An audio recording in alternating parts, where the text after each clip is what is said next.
talk to any Souls player, they'll tell you it's tough but fair, and that's really, really true. I mean, if you give it enough time um, and dedication, it's a really fair game. You know exactly when you're gonna die because it's your fault. There's no, I mean, there's some cheap deaths, but for the most part, it's kind of just like based on your own skill. So if you, I mean, that's being said is like, it's not for everyone, that's for sure. But if you're into RPGs, um, definitely give it a try. So this one was the first one in the series, and it's a little bit slower. Um, but yeah, I actually played this back in 2000, must have been 2010 when they gave this away for PS Plus, like the first year it ever came out. And I played it for a little bit and I never beat it. And I didn't really know what the game was. I just played it and it was too hard. I didn't commit the time or the energy into it. And it kicked my ass, so yeah, never went back to it until about a year ago. Actually, yeah, about a year ago. Went back and went through it. Awesome game. So basically, here is just the collector's edition, or well, no, the deluxe edition, which is in really bad shape. I mean, it's torn right there. So I got this off eBay recently, and the seller fucked me because, yeah, I mean, it's like completely. You can see that right there. It's fucked, which I'm pretty bummed about. But the thing is, the guy gave it to me for a really really good price. So I guess I really can't complain.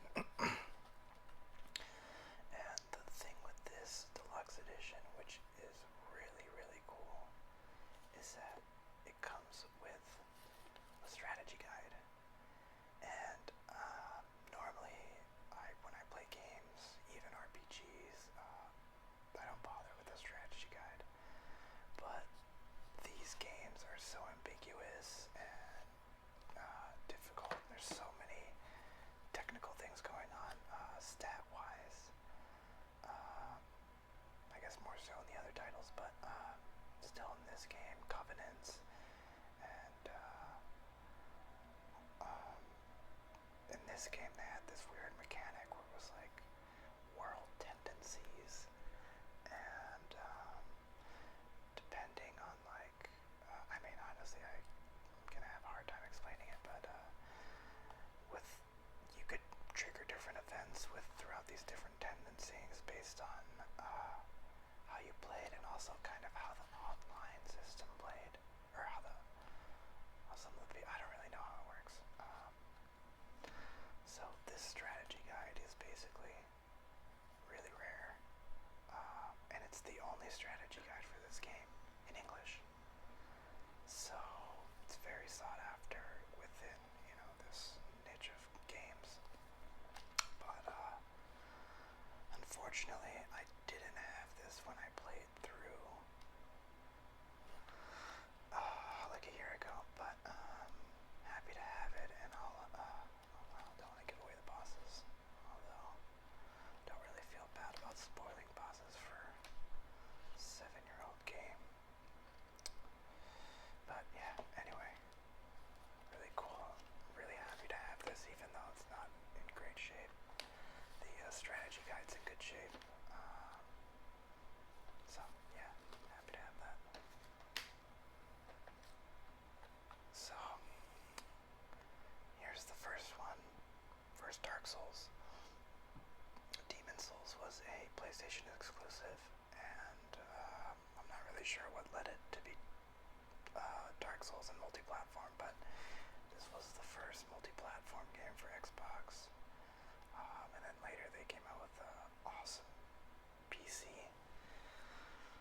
version. So yeah, I mean, basically the same. I kind of think it's a little slower than Demon Souls combat. Um, but yeah, this one has the best level design because it's all one interconnected world, whereas Demon Souls is more stage based. Um, yeah, so there's different worlds, and within each world there's about 4 or 5 stages.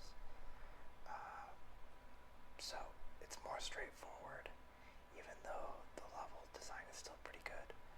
But I think Dark Souls really excelled in the world and how it's set up, where everything is connected, and you'll find a door that's locked, and then 30 hours later, coming out from like 3 other bosses, it'll open the back door there, and you're back in the same spot you started. And so yeah, it's a great game. So I'm a little obsessive because these are some of my favorite games. So I got the collector's edition. But the guy didn't give me, I got it on Craigslist one day, and the guy didn't have the cover, the slip cover. So that always kind of annoyed me. And nothing's in here either. So I think it originally came with like some letter opener or some shit. But here is the one with the slipcover. So, actually, let's see what's in here. I forget. Although the slipcover is in bad shape, but oh well. Oh man, can't even open this. Sorry if that's loud. Oh, you know what? Yeah, this is one of the main reasons. So this guy actually sold me the Demon Souls Collector's Guide and this really cheaply. So really cool. This one's sealed. Doesn't really matter because it's a PS3 game, so I'm sure you can find them. I don't even know what this is. Oh shit, that's pretty cool. There's a little code for a strategy guide and original soundtrack on the back of that. And then I thought something else came in here. Maybe it's just this art book. So yeah, just a little art book. And some of the creatures in these games are pretty crazy. Just awesome game, awesome art direction. So yeah, man, that's awesome. I totally forgot it was sealed. Not a big deal, but kind of cool for me.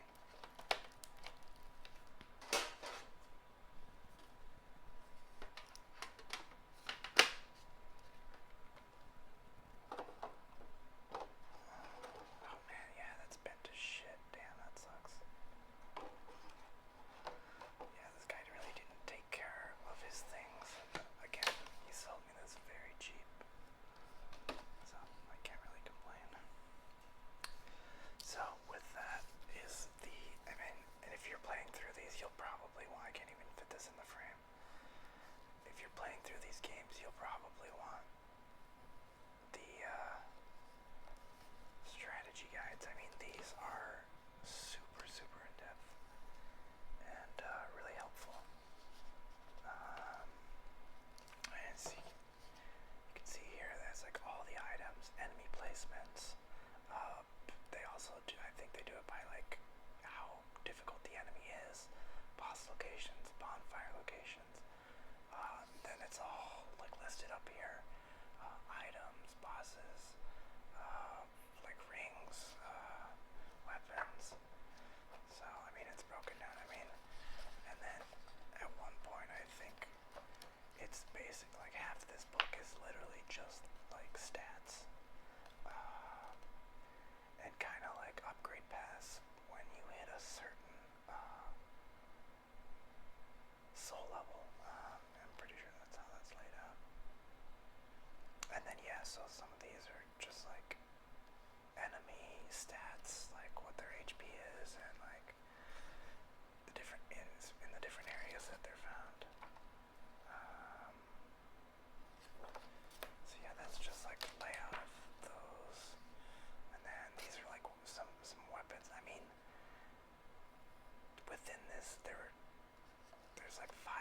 subgenres of swords. Like, there's so many weapons. And then, so yeah, you can go in deep with all the...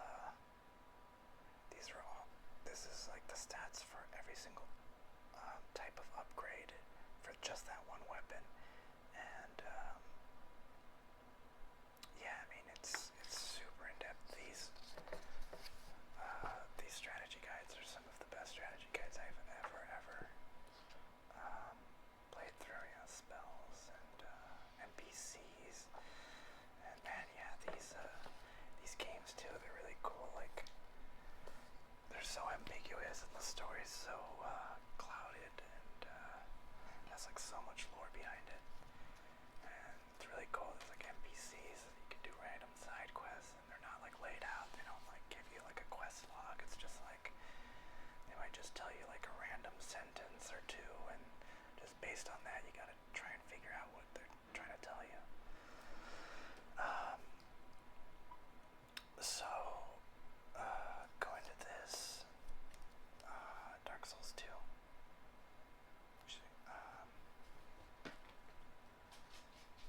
This is actually the first Dark Souls game that I completed. And then I went back and played Dark Souls 1, and then Demon Souls, and then Bloodborne came out, Dark Souls 3 obviously. So yeah, this is just the steel, or just like the steel case. I don't know, kind of cool. It's like poking out there. So yeah, I think it goes with like some weapons or something. I don't know. It's good. A lot of people always talk shit about this game, but like I said, it was the first game I completed in the series, so definitely holds a special place in my heart for this. I mean, I guess it's like always, most people say the first Souls game that you like play through is usually your favorite, but I mean, it's definitely not my case, but most people play Dark Souls 1 as their first game, so yeah, I don't know. Really cool. The world isn't as intricate as Dark Souls, but it's definitely got its own style, and I guess the PvP is a lot better. I'm not really good at PvP. I always get killed, so I'm definitely not the best player. I just really enjoy these games. So yeah, but yeah, I'll probably always get my ass kicked, except for Bloodborne. I can hold my own in Bloodborne. So yeah, this is actually the original copy that I had and that I played through. And I'm really surprised I did. I'd always heard about these games, and I just told myself one day, I was like, fuck it, I'm gonna play through it. See what all the fuss is about, and I'm so glad I did, because these are my favorite games ever. So that came out. Again, Future Press is the company that puts these out.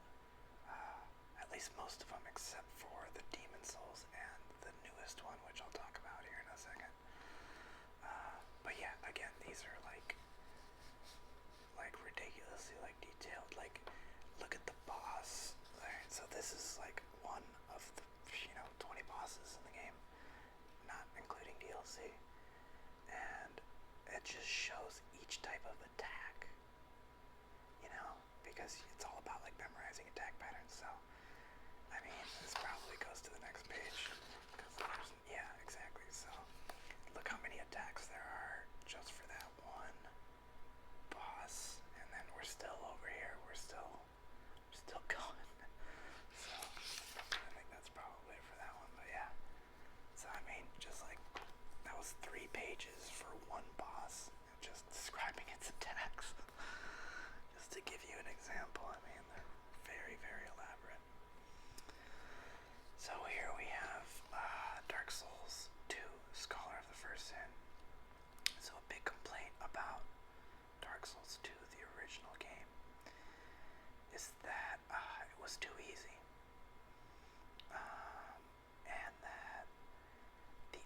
placement was bad, and that the world wasn't as intricate as the first Dark Souls. So they went back, and they couldn't do anything about the intricacy of the world, but they went back and did a new enemy placement, and which inadvertently changed the difficulty to make it significantly harder, I think personally. But it felt better because it was just kind of just like going through the motions in the first game. It was, even as my first Dark Souls game, it was fairly easy. But it was just because of that first version. So this is significantly, this is Prepare to Die in a dramatically upgraded and different experience. So right here it says, huge up, so the big thing with this one is 1080, 60 frames per second, which is really cool. I mean, usually not a big stickler on that kind of stuff, but when you see this playing in 60 frames, it makes a difference. And PS3 is pretty stuttery, some of these games, especially some parts of Dark Souls 2. I mean, Dark Souls 1, and then, Dark Souls 2. So, this is a really smooth way to play this game, and it also comes with all 3 DLCs, which I feel ashamed I have not played through all the way. I played through, I don't know, I always get them confused, Ivory King, I don't know, Sun King, and then the other one, I don't know, it's probably on here. I don't know, maybe not. Proof matchmaking, I mean, there's actually pretty good community on here. Overhauled new placements, NAI for new experience, so I don't know. This is probably the way you want to play it, unless you're intimidated, but just as far as, playing a smooth running game, this is the one to play for sure.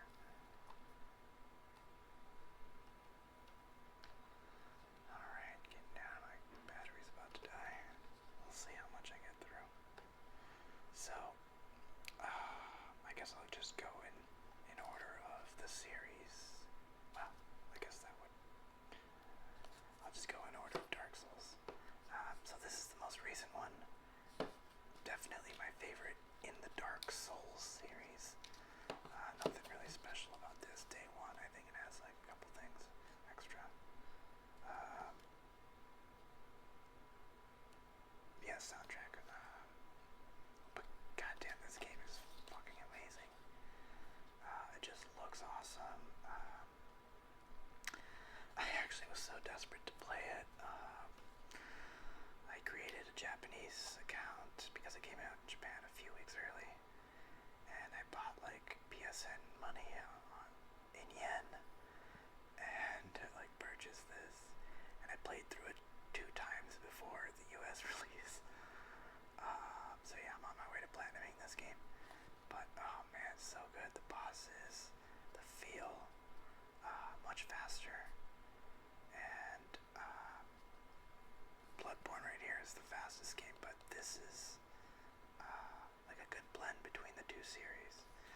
Whatever they learned from Bloodborne, they took into here. So I'm really in love with this. I'm on my 4th playthrough, and hopefully I'll platinum it soon. It's kind of hard. There's so many fucking rings to collect. And with that is the piece of fucking shit. Oh my god, I want to yell out. Oh god, this thing is such a turd. So this is the first guide that was done by Prima, which actually does a lot of strategy guides, but god damn, is this a piece of shit. Like, look how basic this map is. I showed you the previous games where they have all enemy placements, items, NPCs, bonfires. Oh, I guess there's a bonfire. Like, this is so bare bones. Okay. So, okay. So this is one of the bosses.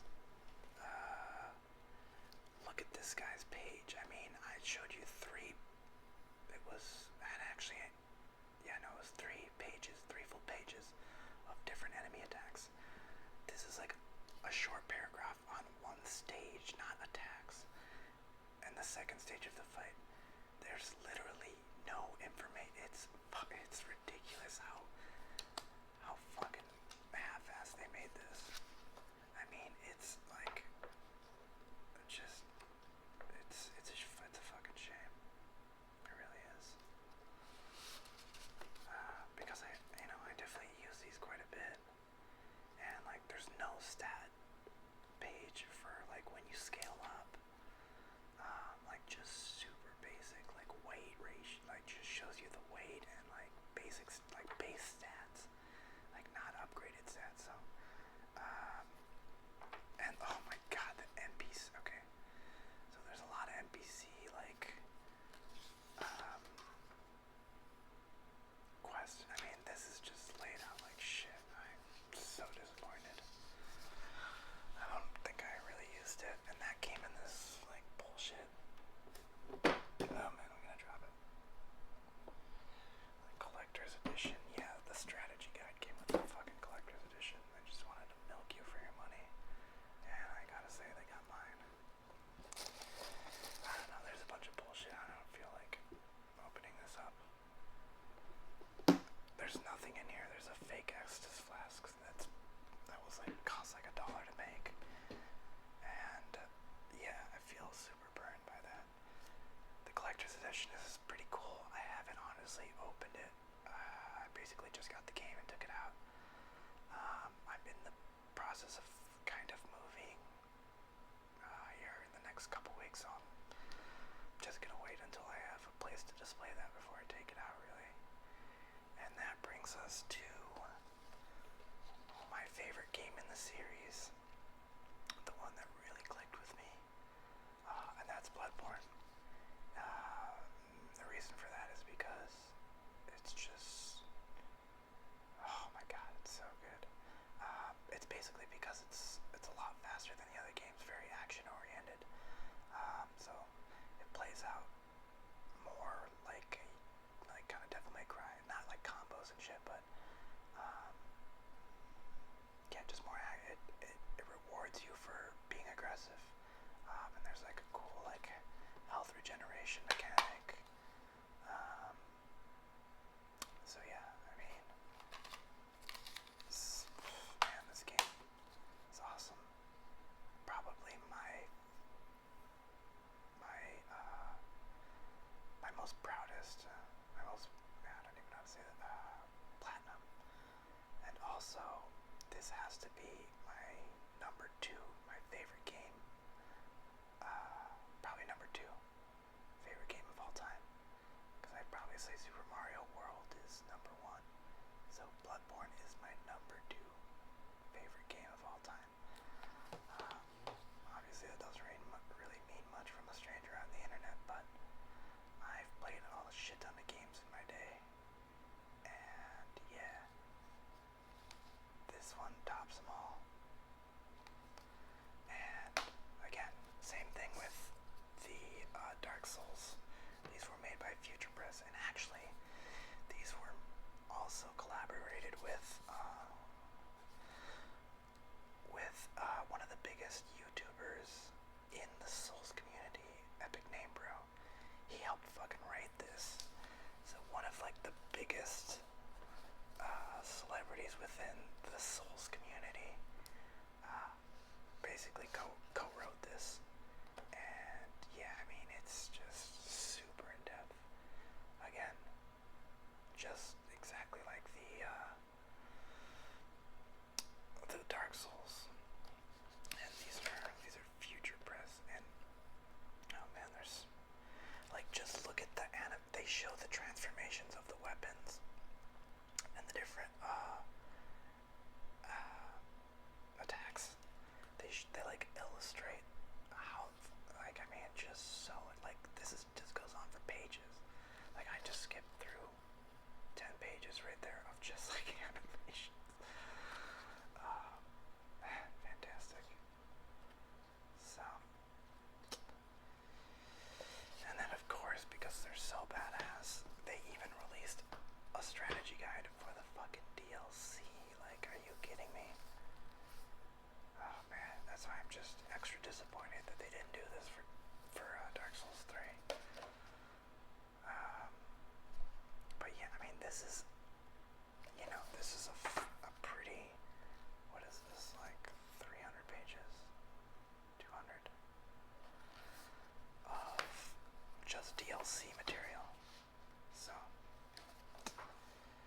anyway, starting to ramble.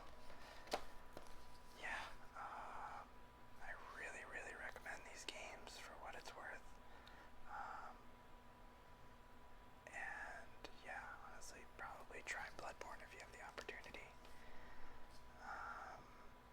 And if you have the patience.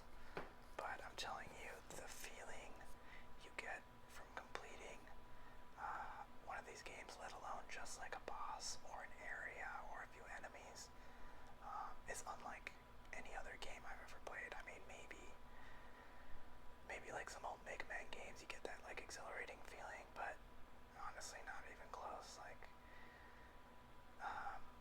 because they're fair games. They're tough, but they're fair, and they're beautiful. The art direction in these games is like unlike anything, and the like story, the way it's presented is just like unlike anything. And actually, it seems like the new Zelda Breath of the Wild, I'm pretty sure that's what it's called, has taken a lot of hints and mechanics from the Dark Souls series. Everybody's calling the new Zelda Light Souls. So, yeah, we'll see how that plays out. But yeah, again, highly recommended series of